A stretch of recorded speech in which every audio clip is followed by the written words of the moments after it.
Hoje celebramos a solenidade da Imaculada Conceição da Santíssima Virgem Maria.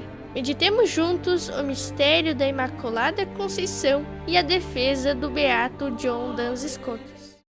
Era necessário que o homem perfeito nascesse de uma Virgem Imaculada. A Virgem Maria foi gerada sem a menor mancha do pecado original.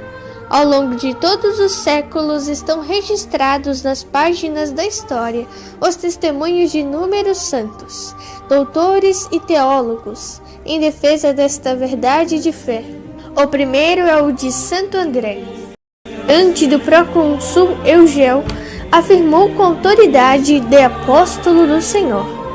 E porque o primeiro homem foi formado de uma terra imaculada, era necessário que o homem perfeito nascesse de uma virgem igualmente imaculada. No início do século III, Santo Hipólito, mártir e bispo do Porto, escrevia: quando o Salvador do mundo resolveu resgatar o gênero humano, nasceu da Imaculada Virgem Maria. Santo Agostinho de Hipona, bispo e doutor da Igreja, falecido em 430, já no século V, dizia: nem se deve tocar na palavra pecado em se tratando de Maria, e isso por respeito àquele de quem mereceu ser a mãe, que a preservou de todo pecado por sua graça. Quem poderá dizer: eu nasci sem pecado? Quem poderá se gloriar de ser puro de toda iniquidade, senão a Santa e Imaculada Mãe de Deus, preservada de toda corrupção, de toda mancha do pecado? Santo Anselmo, bispo e doutor da Igreja, falecido em 1109 e grande defensor da Imaculada Conceição, dizia: Deus, que pode conceder a Eva a graça de vir ao mundo imaculada, não teria podido concedê-la também a Maria? Não menos ardentes são os santos posteriores, passando por São Vicente Ferrer até Santo Afonso Maria de Ligório, o qual fez solene juramento de dar a própria vida para defender o privilégio da Imaculada Conceição. Muito cedo esta prerrogativa de Nossa Senhora começou a ser comemorada nos atos litúrgicos da Santa Igreja. Há indícios de que já em princípios do século V celebra-se no Patriarca de Jerusalém a festa da Conceição de Maria. O Concílio de Latrão, no ano de 649, e o de Constantinopla, em 680, dão eloquente prova de que a devoção à Virgem concebida sem pecado era comum na cristandade no sétimo século. O debate doutrinário sobre a santidade especial de Maria recebe uma contribuição especial e decisiva do beato John Duns Scotus, teólogo franciscano que viveu nos séculos XIII e XIV.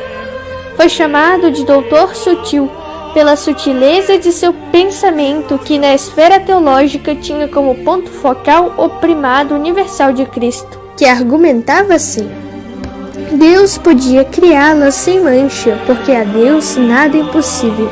Lucas 1,37. Convinha que Deus a criasse sem mancha, porque ela estava predestinada a ser mãe do Filho de Deus, e portanto ter todas as qualidades que não apelonassem o Filho. Se Deus podia, se convinha, Deus a criou isenta do pecado original, ou seja, imaculada antes, durante e depois de sua conceição no seio de sua mãe. Será que a natureza é de fato mais forte para manchar do que a graça para santificar? Portanto, a graça foi infusa na alma de Maria no primeiro momento de sua concepção. Podia, convinha e portanto fez. A Mãe de Deus foi ordenada por toda a eternidade em um único decreto idêntico da encarnação da divina sabedoria. Contudo, para poder afirmar a Imaculada Conceição da Santíssima Virgem Maria, Beato John Duns Scotus teve que superar a objeção apresentada por seus teólogos contemporâneos e que já havia sido avançada por Santo Agostinho. A redenção de Cristo, para ser perfeita, deve ser universal, mas se apenas um ser humano foi preservado do pecado original, a redenção de Cristo não é perfeita. Para superar este obstáculo, Duns Scotus desenvolveu um argumento brilhante e profundo, ao ponto de penetrar na essência do dogma, de que a redenção preventiva ou conservadora, segundo a qual Nossa Senhora também havia sido resgatada por Jesus, mas com uma redenção preventiva, antes e fora do tempo, antecipando os mistérios de seu Filho. O argumento de Beato John Duns Scotus parte do mesmo pressuposto que parecia impedi-lo, isto é, a perfeição da mediação salvífica de Cristo. Para que a mediação fosse perfeita, era necessário que o mediador preservasse pelo menos alguém de contrair o pecado original. De fato, o mediador é mais perfeito se ele evitar o crime em vez de apaziguar alguém que já está ofendido. E como Maria foi predestinada para ser a mãe de Jesus, era conveniente que ela fosse preservada. Assim, a Virgem Maria foi isenta de todas as manchas originais desde o primeiro momento de sua conceição no ventre de Santa Ana.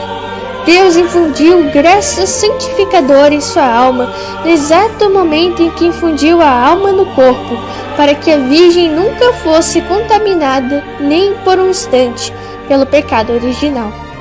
Os discípulos de Duns Scotus transmitiram o famoso silogismo Potuit decuit ergo fecit. Deus podia, a Deus convinha e Deus o fez. A Imaculada Conceição, portanto, disse Papa Bento XVI, representa a obra-prima da redenção realizada por Cristo, porque precisamente o poder de seu amor e sua mediação conseguiram que a mãe fosse preservada do pecado original. São João Paulo II, em uma audiência geral sobre o tema da Imaculada Conceição, enfatizou que a afirmação do privilégio excepcional concedido a Maria mostra que a ação redentora de Cristo não apenas liberta, mas também preserva do pecado. Essa dimensão da preservação, que é total em Maria, redentora pela qual Cristo, libertando-se do pecado, também deu ao homem a graça e força para superar sua influência em sua existência. Para Maria, resgatada pela primeira vez por Cristo, que teve o privilégio de não ser submetida nem por um instante ao poder do mal e do pecado, os cristãos consideram o modelo e ícone perfeito desta santidade, que são chamados a alcançar com a ajuda da graça do Senhor em suas vidas. Em 25 de março de 1858, na festa da Anunciação, Nossa Senhora revelou seu nome a Santa Bernadette nas aparições de Lourdes, na França, dizendo-lhe: "Eu sou a Imaculada Conceição." Concluímos esta meditação com as palavras da Santíssima Virgem Maria nas aparições de Fátima: "Por fim, o meu imaculado coração triunfará." Sou o que sou diante de Deus. Confraria Salvatoriano, Servos de Maria.